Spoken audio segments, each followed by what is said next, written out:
All right, so I missed a couple of weeks or a week or two on videos, so I just wanted to do one real quick for y'all.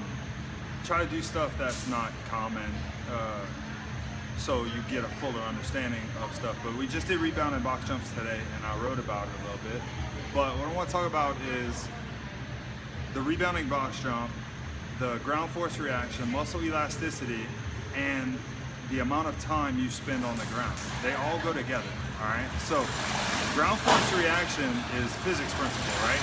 Every time I hit the ground, whatever force I hit the ground pushes back with the same amount of force, all right? That's true, whether you agree with it or not. So we're gonna use that to our advantage. And the way we're gonna use it to our advantage is the instant that it happens, that the ground pushes back against me, I'm gonna go with it. I don't wanna fight against it. All right, so what else? Muscle elasticity, all right? Your muscles are like, I don't wanna say rubber bands because they're like tighter than that, especially your heel cord and your soleus is like some of the toughest muscles in the human body because we use them all the time. I'm bent over because I'm close and I think if I stand up, I'll lose my head. But the tightness of those muscles, but the little bit of give that they have, we want to use to our advantage. So if we hold tight, if we stay flexed or dorsiflexed, if we pull back on the top of the toes, we're kind of pre-stretching those muscles. And then when we hit the ground, they give a little, but they're instantly ready to spring back. So now we got two things in our favor. We got the ground that's pushing back against us as soon as we hit it, and we have the elasticity in the muscles that's also responding upward. So that's two things that are already trying to help us get back onto the box if we use them correctly. So how do we use them correctly? Well, it's all about timing.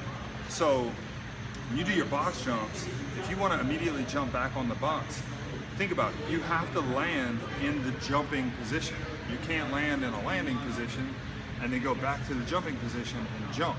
It has to be instantaneous, all right? As fast as you possibly can.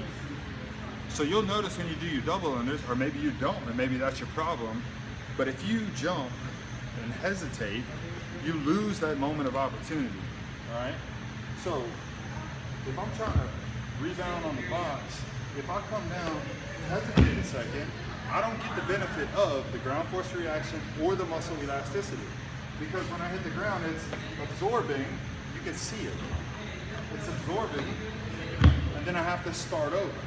But if I dorsiflex the feet, prepare the muscles, land in the jumping position, and give it a little bit of arms, it's instantaneous.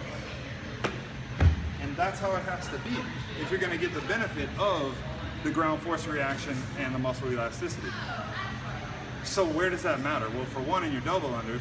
For two, when you actually learn how to run, that's what you're using, all right?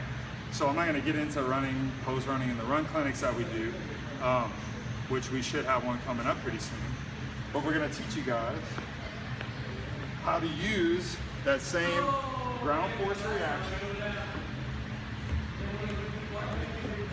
quick, and muscle elasticity to get that foot back off the ground so that it becomes almost effortless. If you land and you're right back up, it takes a lot less energy than to land and start over again. So work with that, guys. See if it helps you out.